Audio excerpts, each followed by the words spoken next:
Coming up on Mountain News this morning, officials begin to assess the damage left behind by floods while volunteers work together to clean businesses.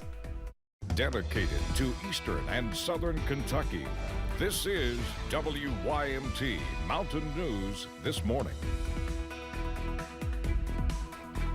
Good morning, I'm Caroline Mueller. We are inching up on that 5 o'clock hour, and today's date is February 18th. Let's check in with meteorologist Ben Beddoes for a look at your forecast this morning. Yeah, it's a cold morning out there right now, but it's nice and calm. That's a good thing we like to see. As it's been a pretty active weekend across our area. We are just calm and cold this morning. Temperatures right now are generally sitting into the mid to upper 20s to around 30 degrees. Nothing too unusual.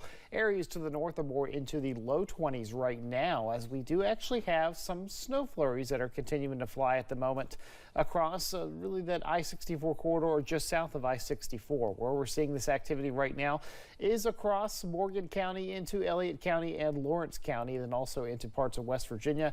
And it looks like also Pikeville picking up on a couple snow flurries as well. But this is very light activity and it's not really going to impact things much as we go through the day today. But we're going to have a more impactful storm as we go into this evening, especially into tonight and also Wednesday. We have winter storm warnings out for most of the area. If you're not under a winter storm warning, you're under a winter weather advisory. So we're talking about several inches of snow coming tonight and into Wednesday. But I'll talk a little bit more about that coming up.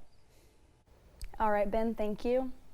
Much of the state that's dealing with dangerous floodwaters were also hit by deadly flooding in the summer of 2022. Madison Carmouche visited Perry County, where people are reliving a weather nightmare. Less than 3 years after the devastating July 2022 floods, the people of Hazard and Perry County are back to stage one of picking up the pieces after the water levels reached historic heights. So I've been through all three of the floods, and it's been, I remember every bit of it.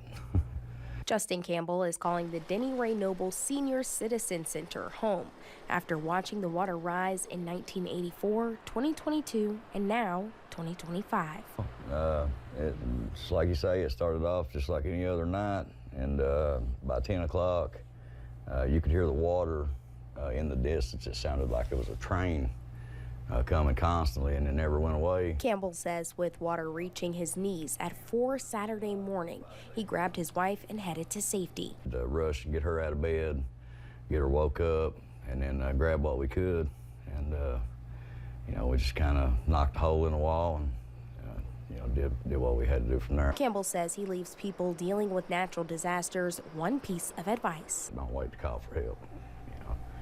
I mean, you ain't got but just a few minutes, seems like, and you're underwater. Many of the people lending a helping hand now in 2025 are those same people who lost everything in 2022, and they see this devastating experience is what makes them more equipped to help along the way. In Hazard, Madison Carmouche, WKYT. People in Perry County were busy working together to clean up the damage from the flood. There were groups of high schoolers and adults lining the streets of downtown Hazard, working to clean up all the muck that devastated more than 40 businesses. Sam Collins is an attorney at the law office of Deborah Lewis. He says it is heartbreaking to watch the law office, as well as many more places, get destroyed by flooding. Well, the water got about 5 feet into the first floor, and so everything on the first floor is a total loss. It'll probably be an entire gut and redo. Flooring, sheetrock, electrical, everything. Some business owners had to turn away volunteers because there were so many helping hands. Folks will continue their cleanup efforts in the days to come. Bell County was part of the region that encountered heavy flooding and damages this past weekend, and one man says his family will be in danger. WYMT's McKinley Calandrino has more. A weekend that will leave a mark on many in the eastern Kentucky region. Homes, cars, and lives lost in a flood.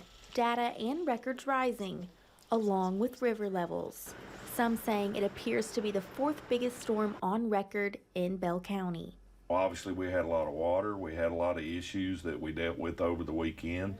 Buildings, roads, and street signs all covered by rushing water, leaving residents fearful for their community and belongings. Like a Pineville father who said he's never seen it this quick. It looked like a lake. This building here, this building has been covered one time my whole life, but it was almost halfway over it when it come this time. Luckily, he and his family were safe from the water, but others weren't. Larry Markle says he has been searching for an answer to the backed up culverts in his neighborhood, but no one answers. See, stopped. He got stopped up. So much dirt and stuff. It comes down to here, and it just ain't nothing. It's just little bitty tiles. They can't get nobody to clean them out or nothing. Larry's wife and daughter are both sick and at risk. He said if something would have happened, they would have been trapped in with no cell phone service for help. This man over here, he has a pacemaker. If he'd had to get out of here, how could he got out? He couldn't have done it. He has no choice but to get in the culverts and try to shovel them out himself, but he is worried about the future and what might happen to his trailer. He says there is nothing left to do but pray. And I don't want to leave it, but I ain't going to have much of a choice. I ain't got no floors. They're falling through in the bedroom. The trailer that was gifted to him by his grandmother is at risk. He said he just needs help. We need help. Why won't they come up here and help us? Somebody. To protect his family. In Bell County, McKinley Calandrino, WYMT Mountain News. Larry told WYMT his lawnmower and 4Runner are completely ruined, but what really matters is his family is safe. Governor Beshear was in Pikeville yesterday visiting one of the areas hardest hit by flood damage. After surveying storm damage in Pikeville, the governor confirmed 11 people died because of the storm, but we now know that number has risen to 12. Most of the deaths include motor vehicle-related and floodwater-related deaths. During a news conference, the governor promised as much help as possible to the devastated area.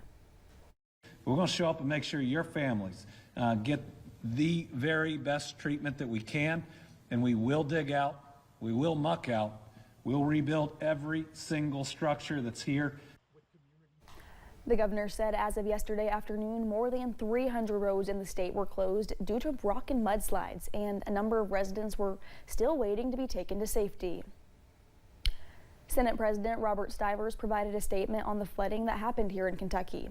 Here is part of it thanking first responders for their efforts. He says, quote, "I want to express my profound gratitude for first responders, National Guard members, and local emergency crews who worked tirelessly through the weekend to rescue those in danger and keep our community members safe." He also says the destruction he has witnessed is heartbreaking. Police in Wayne County also made some rescues during the weekend. Here is a picture provided by the Sheriff's Office on a rescue on Kentucky Highway 3284.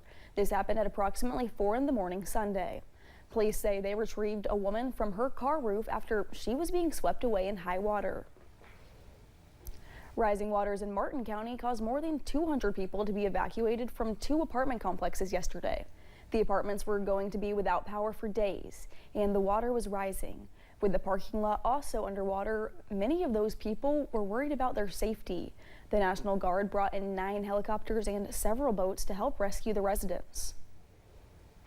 A well-known man from Clay County is among those who were killed in the floodwaters. Don Nicholson was driving in the Horse Creek section of Clay County when officials say he got out of his truck and was swept away. His friends say Nicholson was a deeply devoted member of his family and community. Mike Brewer says Nicholson always made sure that kids who didn't have a place to go did with him and his late wife. I just think about the big hole that's been left in the community of Manchester, and because Don and his wife reached out and impacted so many people in the community. Local officials say they are still trying to assess damages. They say problems are pretty much countywide, with the Oneida community being hit especially hard. Many are dealing with the same flooding they experienced just a few years ago. Thanks for getting your day started with us here on Mountain News This Morning. When we return, the White House works to strike a deal to end a war, but European leaders are responding to the peace talks without Ukraine.